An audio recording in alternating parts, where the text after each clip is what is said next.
So for one thing, the idea of gender dysphoria and how to treat it was not like something that just happened overnight. This took, decades of research and then more research to prove that like actually transitioning was a valid thing to do. So helping them wasn't just like a knee-jerk response of like these people's lives would be better if we help them. It was legitimately seeing like, okay, these people have high suicide rates. Is that linked to their gender dysphoria? Yes, it is.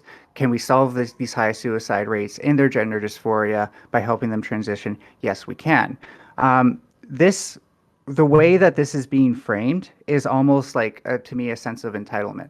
Like, sure, if transracial people want to have a rights movement to show that they are valid and that what they're going through is that they're going through, so that way they can get a diagnosis, sure.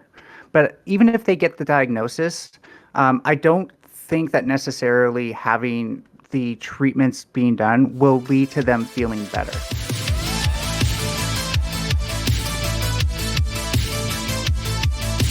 While we wait for Ninetails to figure out her internet connection, do you want to do a quick intro to yourself? Yeah, I mean, there's not much to it. I pretty much just shit post on Twitter, and once in a while, people get mad at what I say, and then I'm always happy to talk about it. Seems honest and concise. Where can people find you and your shit posting? Know Nothing TV on Twitter, Twitch, etc. It's that's the name for everything. Very good. And I guess the other thing would be, I've seen on your Twitter profile, you consider yourself to be the final boss of Twitter. Was that a self-described moniker, or was that someone who gave it to you? Someone gave that to me. What's the story behind that? Oh no, I just thought it was a funny quote. I mean, I just made some tweet or whatever, got into an argument, and then somebody commented, "Wow, this dude's the final boss of Twitter," or whatever, and then I added it to my bio. That is actually pretty funny. Ninetails, well, I'm just resizing your window. Do you want to give a quick introduction to yourself? Oh, I'm also not getting video. I'm just getting your look. Oh, there we go. Nice. We got it all. All right. Ninetails, you want to do a quick intro to yourself, where people can find you, all that fun stuff? Yeah, thank you. I'm Ninetails. You can just a general lefty debater. I try to be intellectual about things, so I often try to prep and read and stuff like that. Not so much of a drama debater. You can find me at twitch.tv/Ninetails Cosmicfox. Also on Twitter. Oh, and by the way, Ninetails Cosmicfox is all words. But on Twitter, it's a different story. It's at M9Scarlet, and that's actually the letter M, the number 9, and Scarlet with two T's. A little bit confusing, but definitely worth following my Twitter so you can catch me on a Twitch stream because I only stream the best stuff.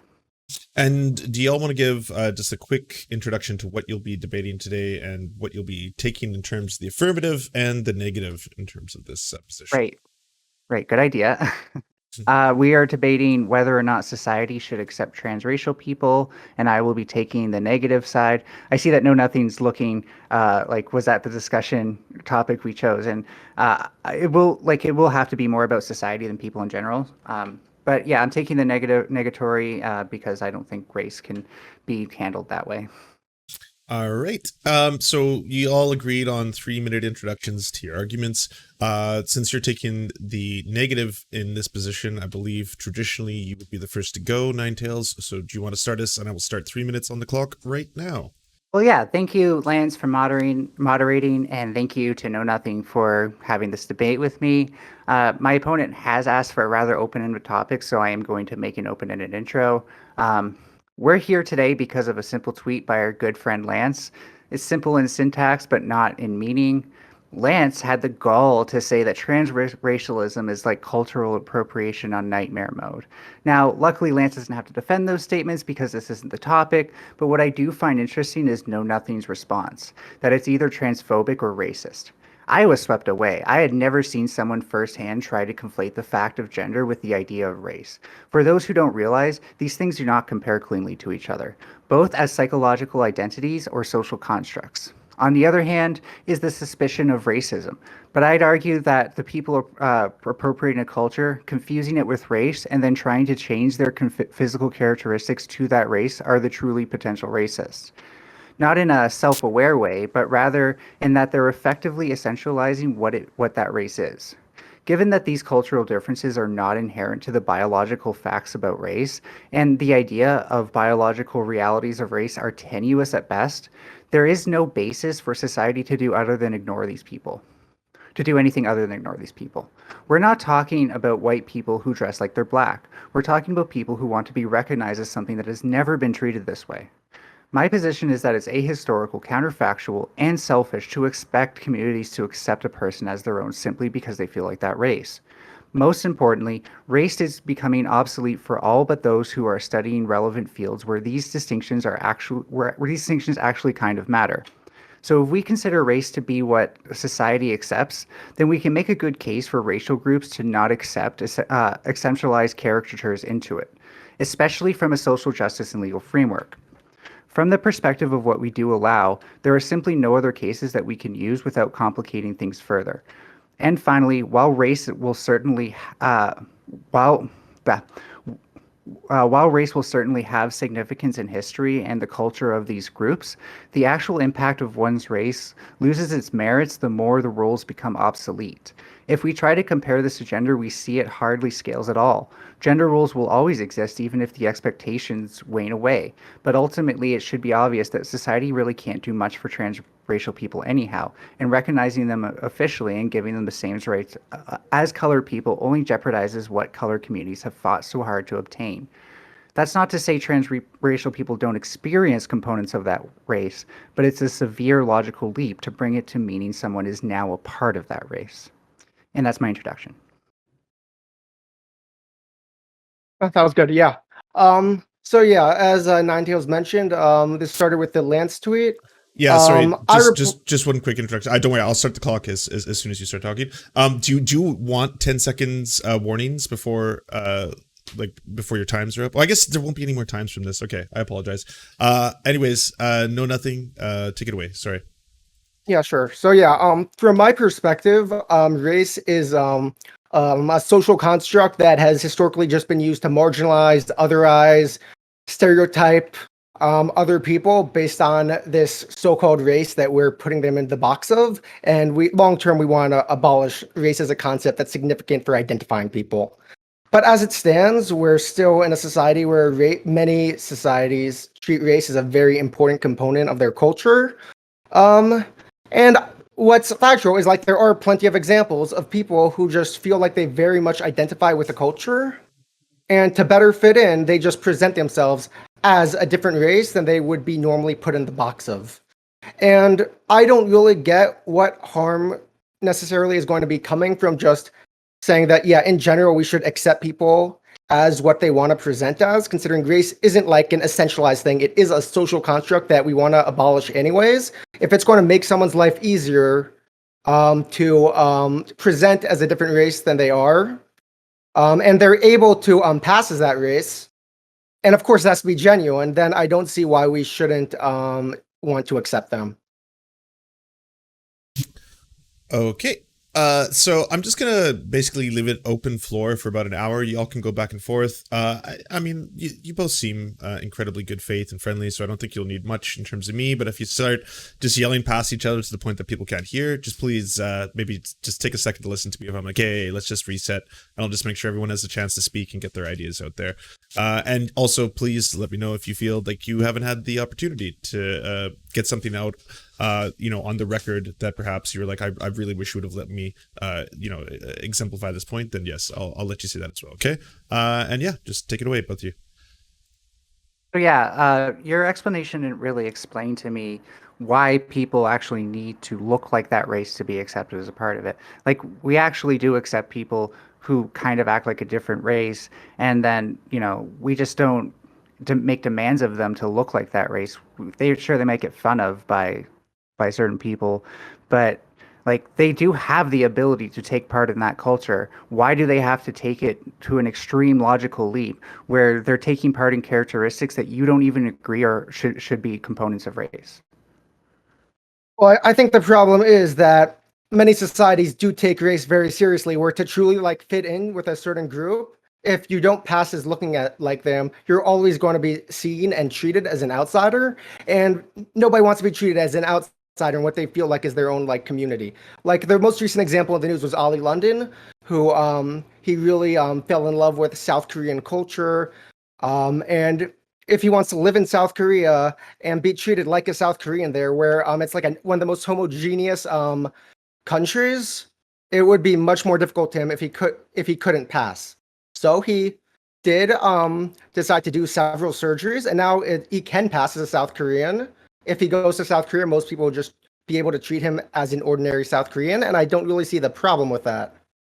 Like, why should we So, be mad at him that he's just trying to fit in with the culture he wants to be a part of?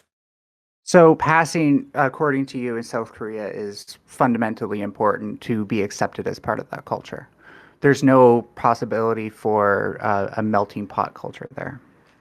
I'm no expert, but that is what his explanation was. And maybe he's wrong, but it is just more Yeah. of an example. We could just say, as a hypothetical, there was such a society where it was hard to fit in if you didn't pass as a certain race. Then what would the problem be with someone deciding to try to pass? Well, for one thing, the biggest problem would be expecting like a hive mind from that race to just accept them. That's not going to happen for one thing. Secondly, this like race has never been used as an inclusive group, as you've said. So making it an inclusive group, I don't think is as important as making it obsolete. And that being said, like I don't think, groups of racists are better off like getting mad at these people for trying to take on their culture. It's still cultural appropriation, no matter how you want to put it. But um, like, so I don't think that these groups are necessarily justified in saying you need to look like me to be a part of that culture. What I'm saying is that there's no realistic way that you can expect like Koreans to accept Ollie London, even now that they've gotten this surgery. A lot of them are just going to say, well, you just got surgery to look like us, but you're still white. And I think like when we do look at how society treats race in general, they're going to say that. They're going to say you're still white. If they know about his history, they might. But let's say he wasn't such a highly publicized person and nobody knew about it. Then what would be like the moral problem with him just moving to South Korea and acting like as if he's always been South Korean? Well, yeah, but that's what I'm saying is like ideally he can do that without having to get this surgery too. He might face some discrimination for it, but that's kind of a fact of life. And I don't think actually the way to solve that is by changing your race. I think that opens you up to more discrimination, which any trans person can confirm. So I don't think. Oh, and someone in my chat says that they think Ollie uses they them pronouns. By the way, and Okay. so I lost my train of thought. Do you want to respond to whatever you were going to say next? Yeah, it feels like you're like saying like two things at once. Like with the would prefer that they did that any culture didn't have racist tendencies where if you aren't the race that their culture tends to be, you get otherized. I agree. I want to abolish race. But the fact of the matter is race has not been abolished.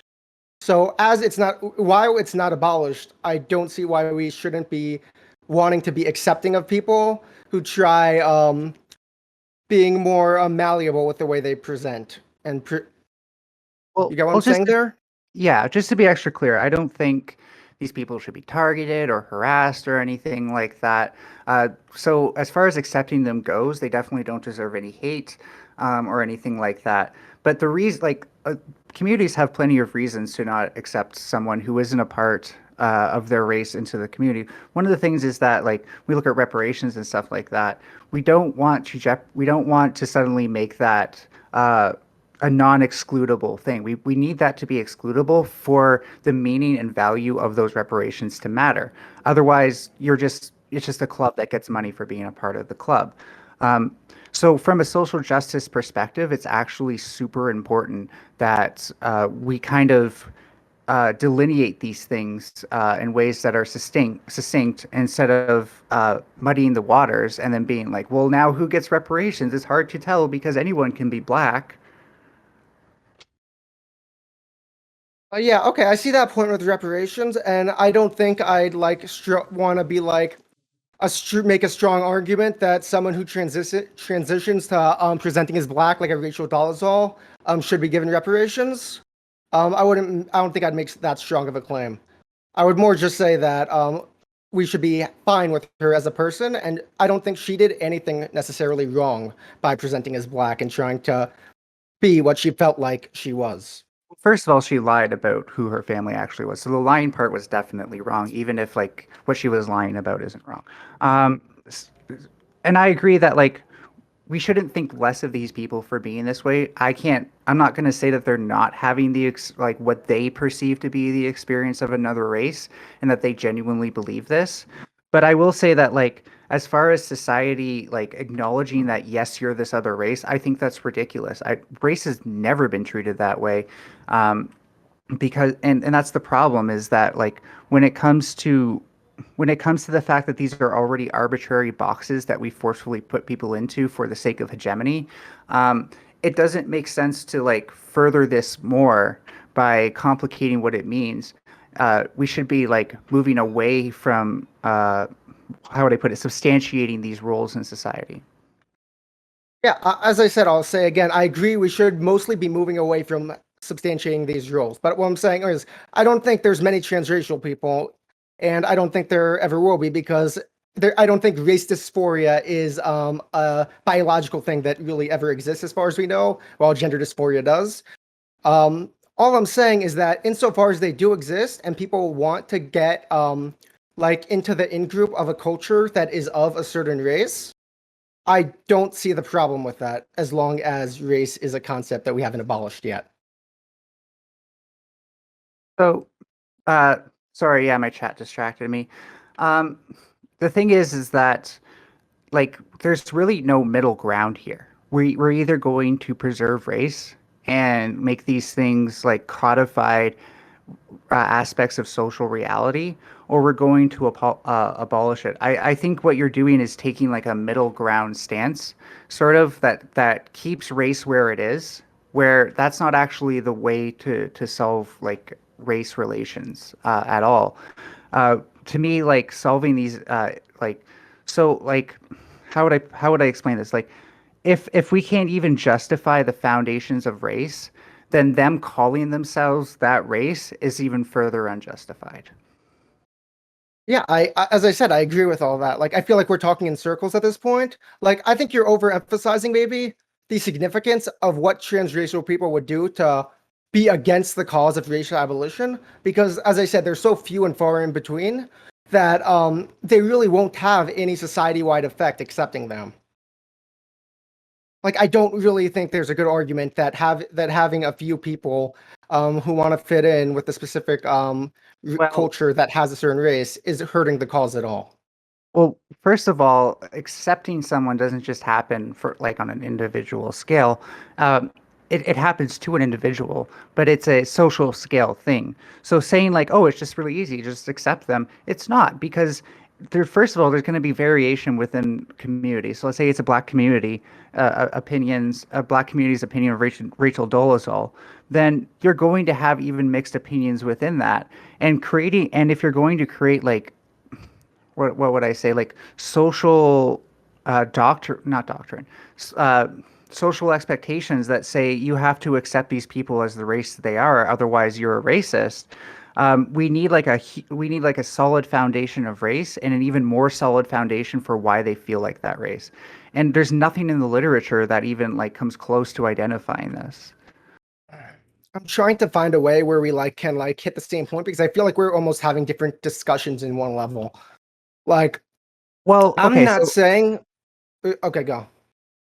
I just want to point out, like, I think the fact that like race hasn't been abolished yet is more reason to not accept them because then we're only like codifying race and moving away from that goal is what I mean. I don't think transracial people themselves are responsible for that. But I don't see the utility in doing that if we're already trying to do the literal opposite. Utility is it makes these people's lives better and happier and more fulfilling. But also, Sure. just a quick question: do you believe in gender abolition? Yes. Okay, so like Would you say that the transgender community, in a sense, might the same way where you're saying that having transracial people hurts the racial abolition movement?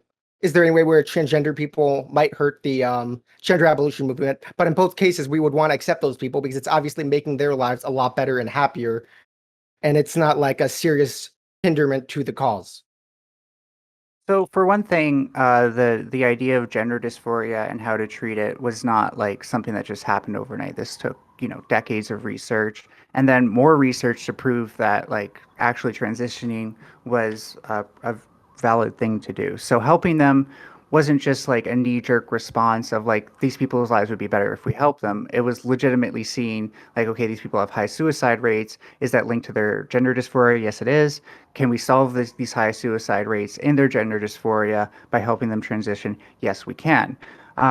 This the way that this is being framed is almost like to me a sense of entitlement. Like, sure, if transracial people want to have a rights movement to show that they are valid and that what they're going through is that they're going through, so that way they can get a diagnosis, sure. But even if they get the diagnosis, I don't think that necessarily having the treatments being done will lead to them feeling better because I don't think society is going to be even any more accepting of them in their race. In fact, I think they're going to have a lot more struggles with people revealing their former identity, using that against them, and harassing them about not being that race. And I'm against that, but I when you say like their life becomes easier, you can't just say like, okay, they're the race they identify now as now they're happier. Like that, it took a lot of medical research and studies and debate for even people to believe that trans people could be happier once they transition. And I think you need to substantiate that in the same way for race if you're going to have the same sense of entitlement to, oh, well, I'll just be happier if I get to live the race I live. The same thing applies to me. I feel I'd be happier if I could live as a fox. I don't think that means society has to like um, uh, facilitate that in any way. Okay, yeah. I guess now I think I see like a clear area of difference where like even before like we had all the research we have showing how like valid and much it helps people to transition. I still would have, my intuition would have been that yeah, if people say that they're suffering with gender dysphoria or whatever, or they say that they really want to be seen as a or gender different than what they were born as, my intuition would have been that yeah, we should probably try to be accepting of those people.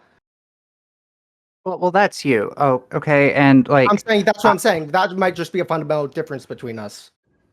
yeah, and I'm gonna say like right now, if that's how gender reassignment surgery came to be, then there'd be a lot of medical inconsensus on the issue, and there could be any chance that your doctor just doesn't want to do your surgery because they don't think you're trans. Now, it's the fact that there's all of this little medical literature substantiating how like that trans people need that for therapy that basically puts them against their Hippocratic oath to not give them that treatment. And that's why I do think like race groups need the same. Now, just as a thought experiment, let's say, what would you tell a black person who doesn't accept the idea that someone who's transracially black is actually black? How would you convince them that they should accept them as black? Because remember, this is a social scale thing, so we're going to need some sort of homogeneity in the way we treat this as a society. So how are you going to convince people of these communities that they should accept this person as that race? It's a good question. Yeah. Mm,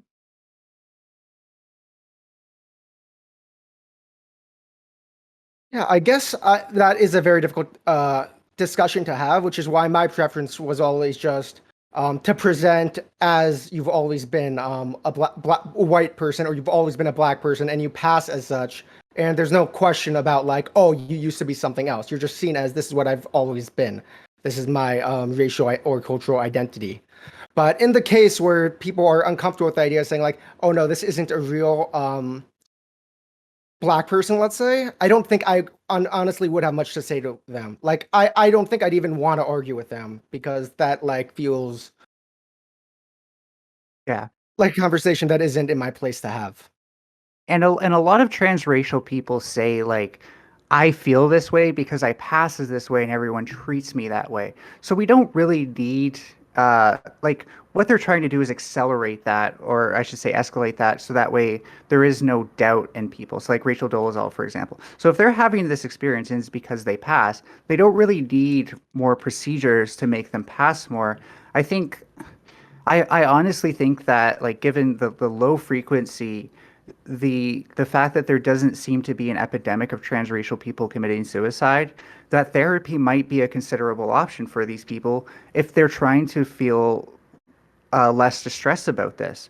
And again, if I saw like, and I mean like considerable amount of literature showing not only does their dysphoria cause them some sort of like actual ailments, because we all live under distress, and I don't think medically speaking or socially speaking, we do much about people feeling stress necessarily. We try to deal with things that are categorizable and have like reliable effects. So like with drug addiction and stuff like that. So I think it's important that we do substantiate why we need to help these people and not just say like, oh, well, we do it for trans people, so let's do it for transracial people. That would be ideal if everything was that simple, but societies don't work that way. Trans people did not just get access to surgery just because we said we feel like the way we are.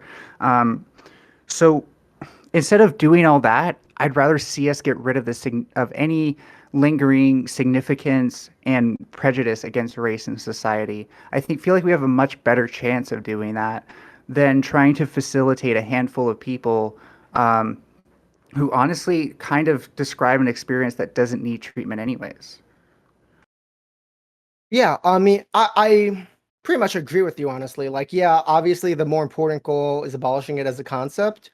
And if you're going to do surgeries that could be like health threatening or difficult and stuff like that, then I would want to see more literature before we allowed such surgeries. But most transracial people, as far as I know, and the most examples I've seen, they don't really do surgery. They're just like, let's say they're like, I know I have a friend who's both of his parents are white, but he passes as black kind of pretty well, just like a genetic whatever, because as we know, like race is a social construct in the first place, where he has like three siblings who look very white and he just happens to look dark.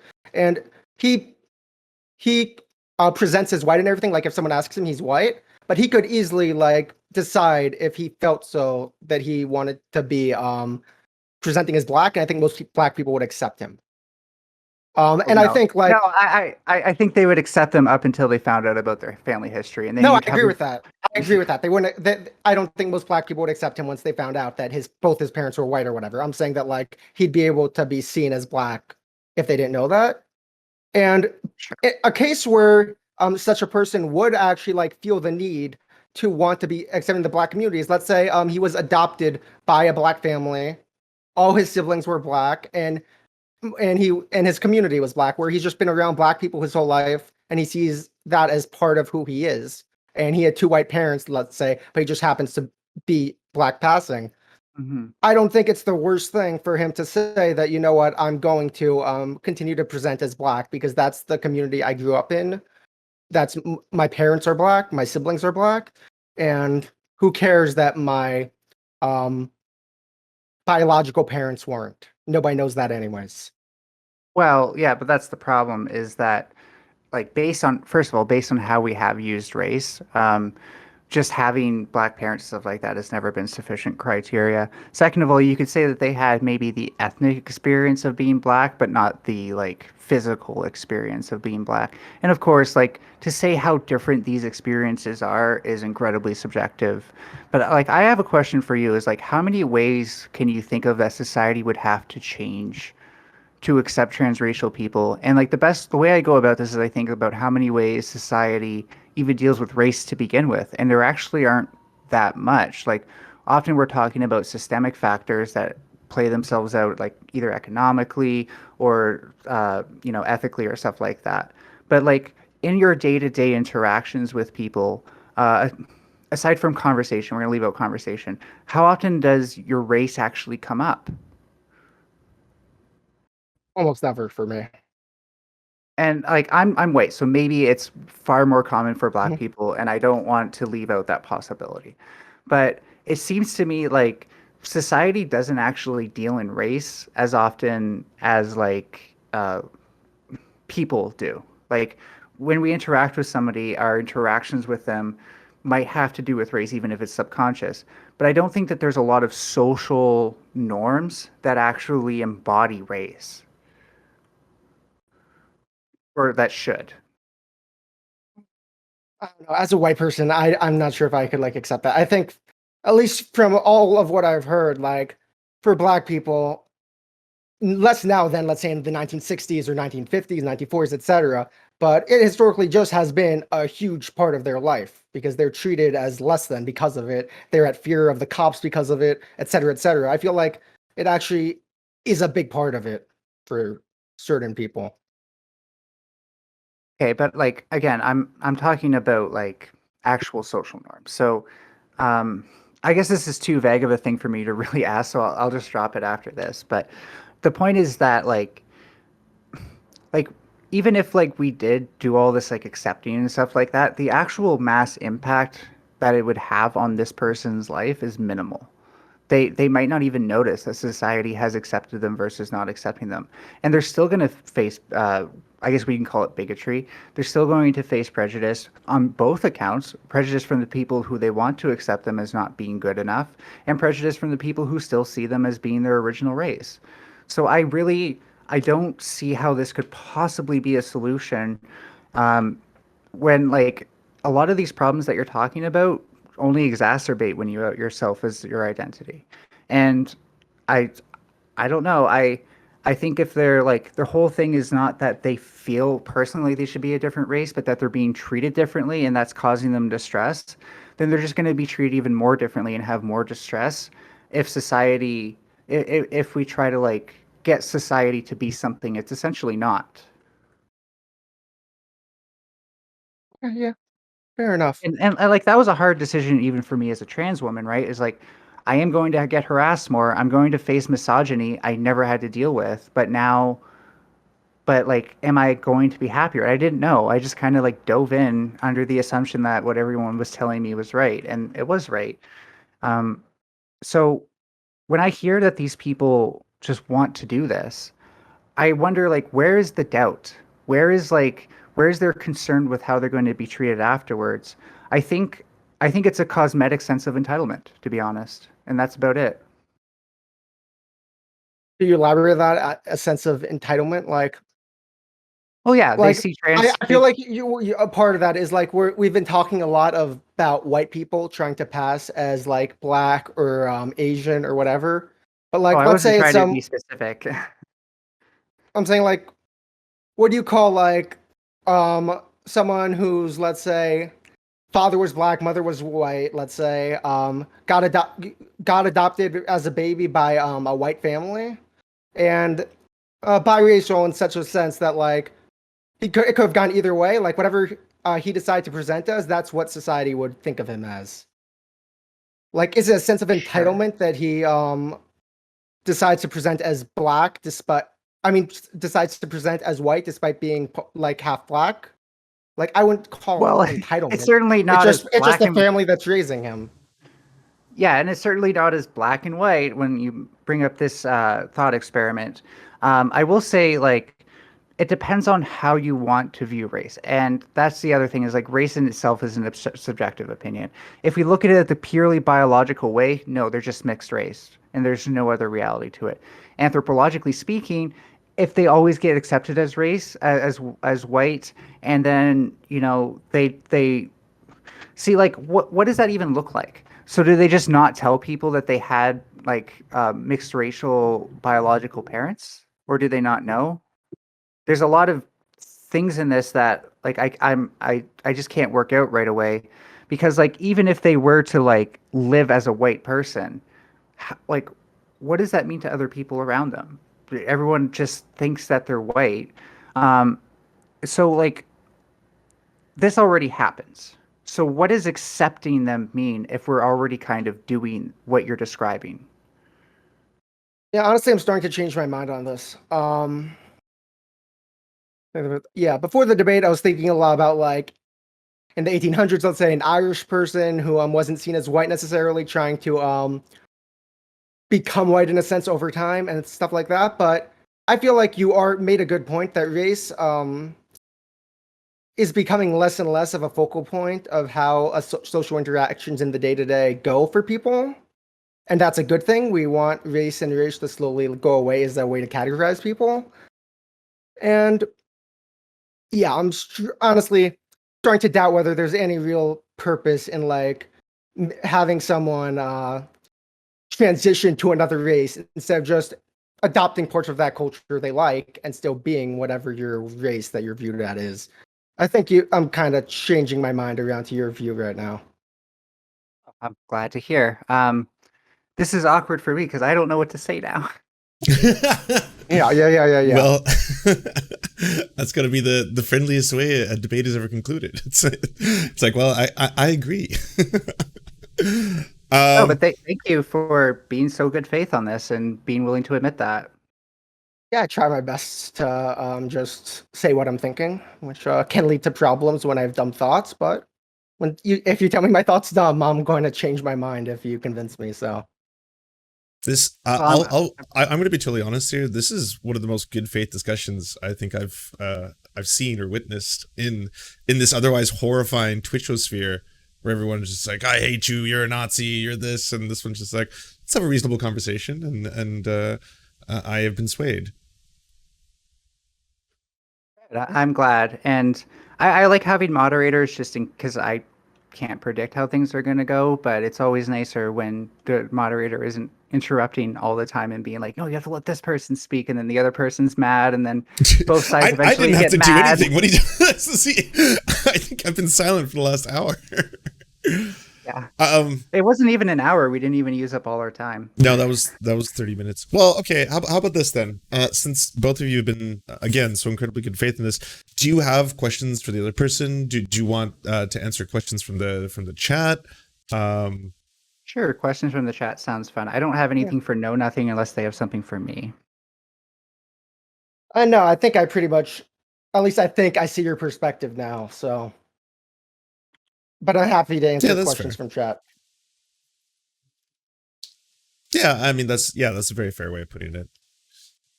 I'm just gonna wait to see if any pop up that are again in good faith. I don't want to hear weird questions, everybody. I'm not gonna read them out.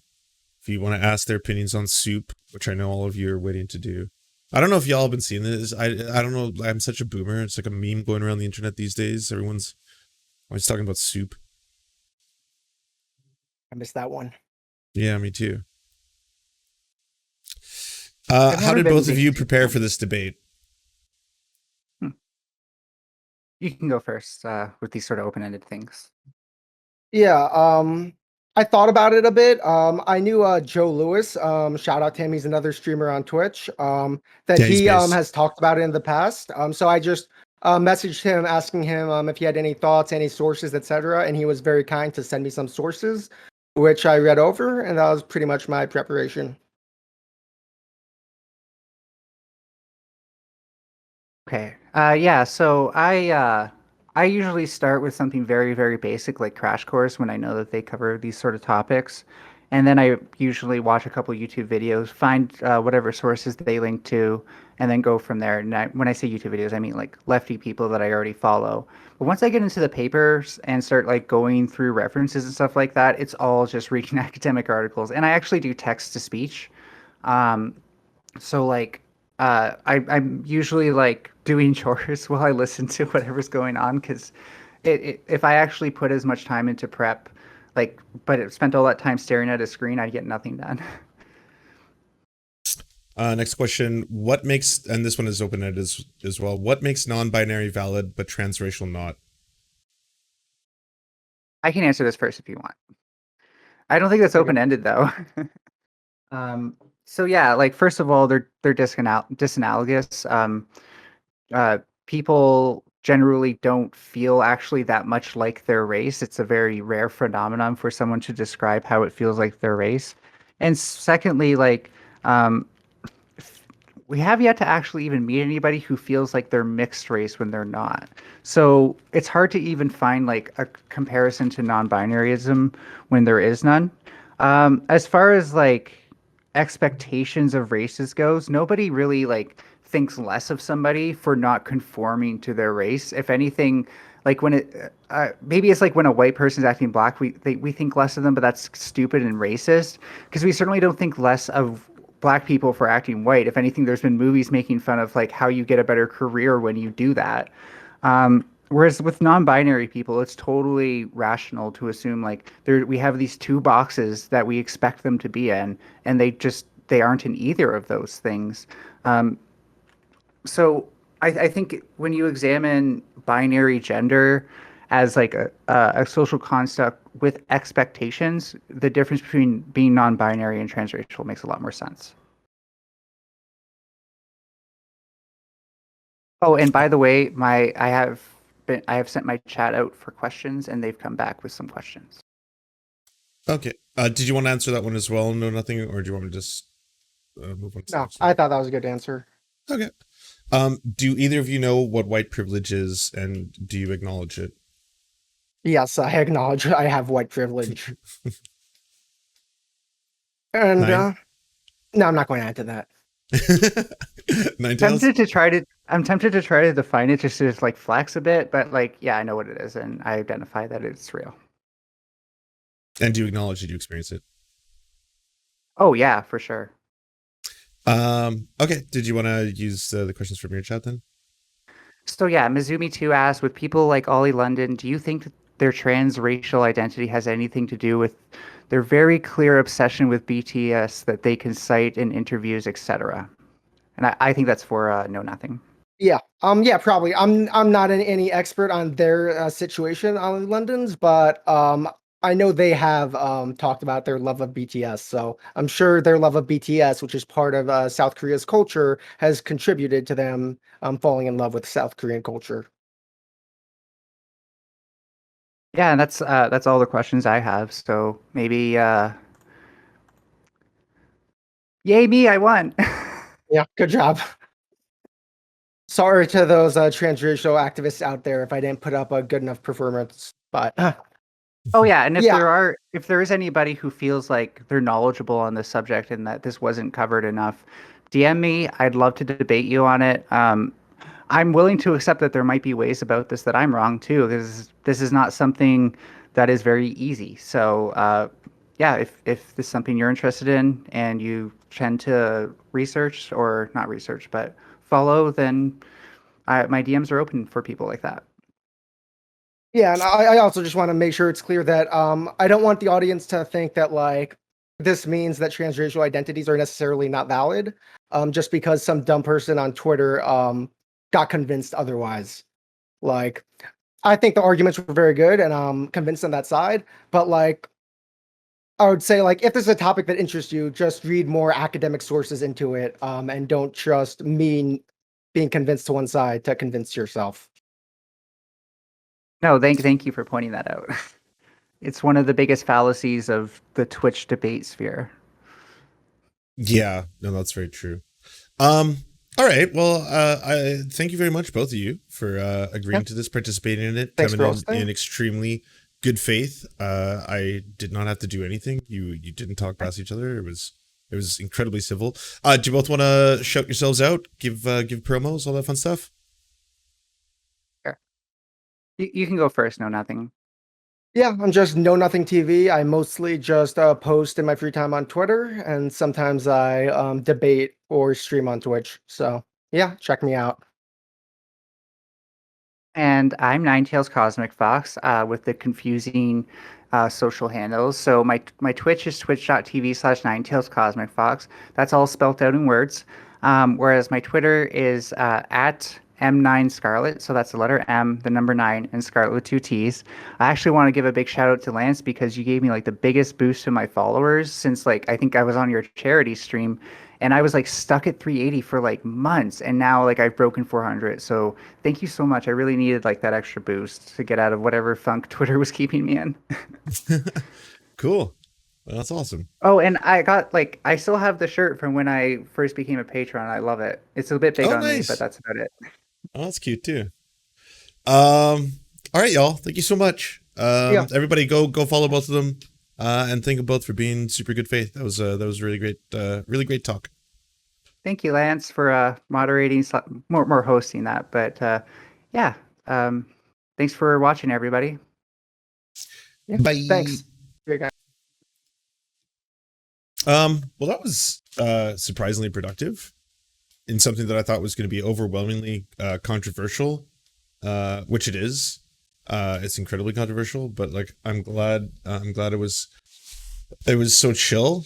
Sorry you didn't get a lot of blood, everybody. That wasn't a very blood-filled debate. There was I didn't advertise it as such. Everyone's like, "Oh, you're gonna be like, oh, these two gladiators and gladiators." I don't know what the feminine of gladiator is.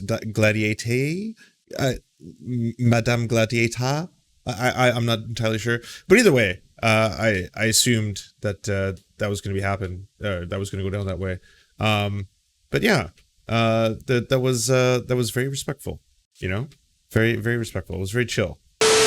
Do you want movies and Serfs watching the movies? So then come over to the new channels. It's the Serfs the cinema. Thanks so much for watching, everybody. Can you do the thing, that thumbs up and comment and all those things that help us out in the algorithm that controls every aspect of our lives? Also, if you happen to have a Facebook account, can you delete it?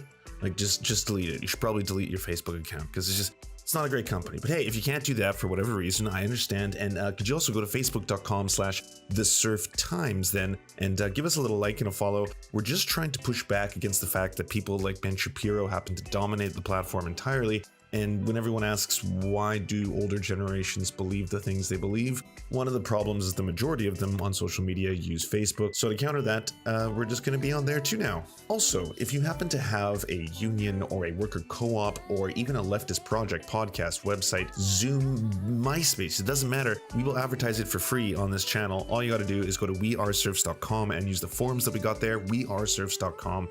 Thanks, everybody.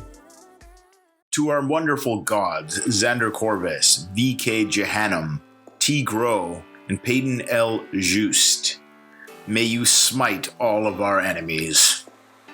To our monarchs, Tom Spiker and the Tim Caucus, we are your humble servants, ready to do all your bidding. To our lords, Evan Nudie, Trevor R., Alexander Thaler, Ryan Lubin, and Jeff Lamb, we shall proudly carry your banner on the online battlefield.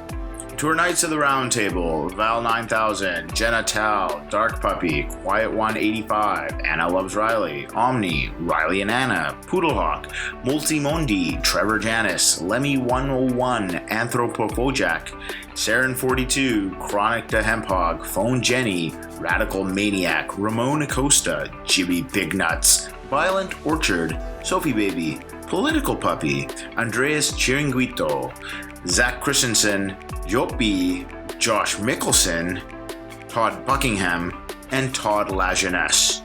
We raise our glass and we raise our swords and we salute you.